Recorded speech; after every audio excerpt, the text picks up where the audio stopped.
Hello everyone, hope you're doing well. It's time to go through some tips and of course tricks when it comes to these challenge events. Looking at the numbers overall, it can be very grueling to think about how much time has to be put in to be able to get the 120k every 2 days if you want to be able to get access to all 4 vehicles. If you want to get only 1 vehicle, it ain't as bad, but also tips can be used. Just as a general point, I've done all of these events since War Thunder has existed. There hasn't been an event that I've missed, apart from one in, I think, like 2015, but that was a different event, not one of these kind of score-based / challenge-based events. The main thing to understand is, for these, what is very much needed is comfort and also communication. So we'll go through those factors and then also other ones.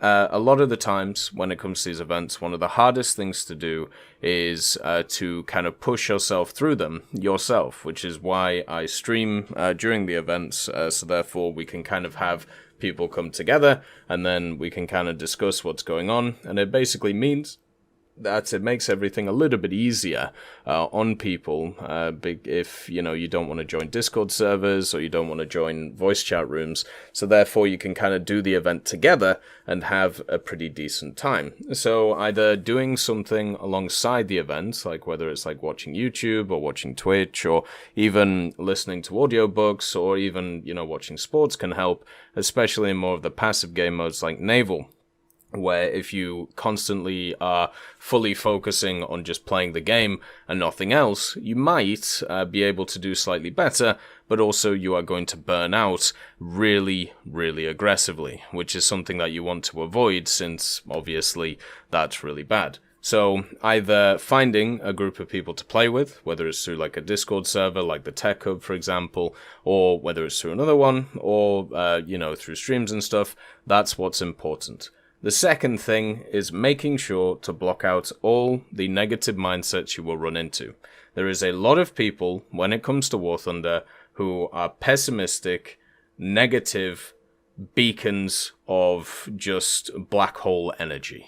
Basically, you will run into them constantly. You will have met them when it comes to the community or just in general. And their modus is pretty much, I am just going to say everything sucks, everything's negative, everything's crap, while also still doing everything, which is what they do. And you've got to stay away from these people while doing these events because they will just grind you down with their negative mindset. Usually these individuals have issues going on in their actual lives, and they are projecting onto the game and also onto the people around them. You need to cut those people out, realize that this is the internet and you can't solve their issues and that they have to do it themselves, but you do not need to deal with that. So that is more just like a life advice thing, but it's one of the key things I've seen during these events all the time.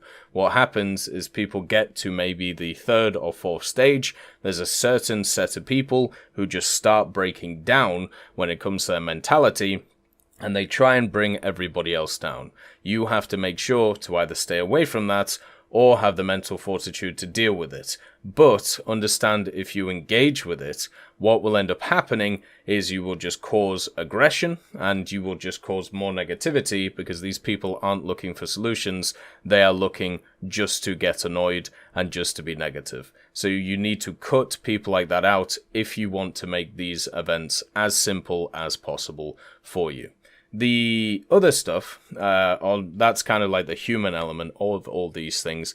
The other parts is, of course, based around the game and how people play it.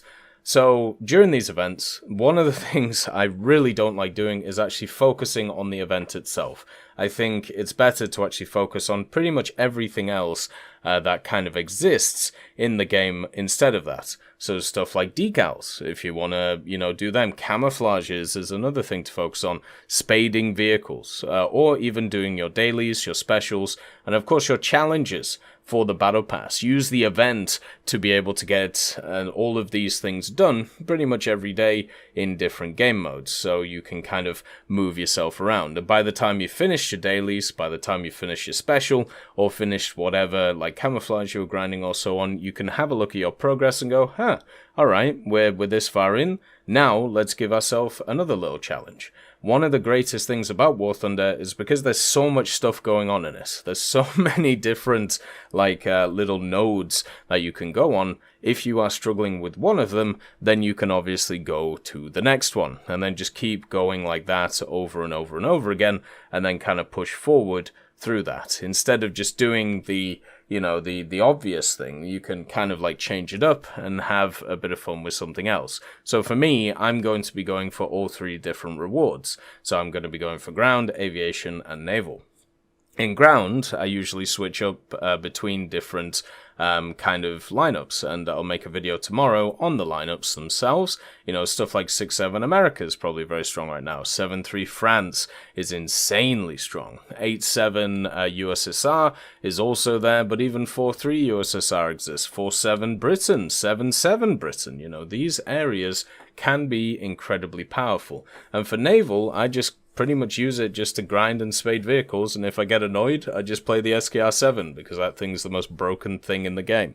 So I'll probably be playing a lot of France this time to be able to grind it out. And then also for aviation, I'll be grinding out jets, because the higher the rank that you get, or the higher the rank that you are, and the higher area you get, the higher the multiplier is for the score that you can get. So if you want to play high tier, play like rank 7 or rank 8, the multipliers are so high, usually you only have to actually grind about half the amount of score compared to the low ones, and since the matches are faster, and you can just zoomy, fire missiles, everything, basically goes super quickly. A lot of people can finish it in like an hour or two, at least for the aviation portion.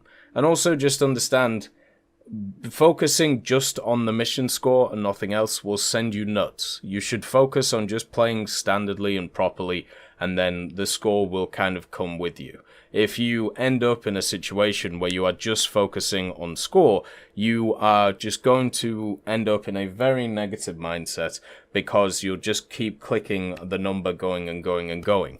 It's like the Pages of History events, if you've ever done them. If you keep looking at the score after every battle, you'll only see it grow in slight increments, whereas if you see it after, let's say, 5 battles or 10 battles, or just when it kind of appears, you know how quickly you can grind stuff like that out. So it's just like looking at the clock at work or looking at the clock at school. You just don't do it. You just don't look at those things, and instead what you do is you focus on other smaller issues that you can solve quickly, and then once you do 1, 2, 3, 4, or 5 of those, then bang, you've realized that you're actually 50% of the way through, and you haven't even kind of realized. So yeah, stuff like that is very important. Squadding up with people if you can is incredibly important, or just having a set of people around you which are generally talking through things. When I play War Thunder with people, I don't actually usually like talking about the game. I actually like talking about random stuff like news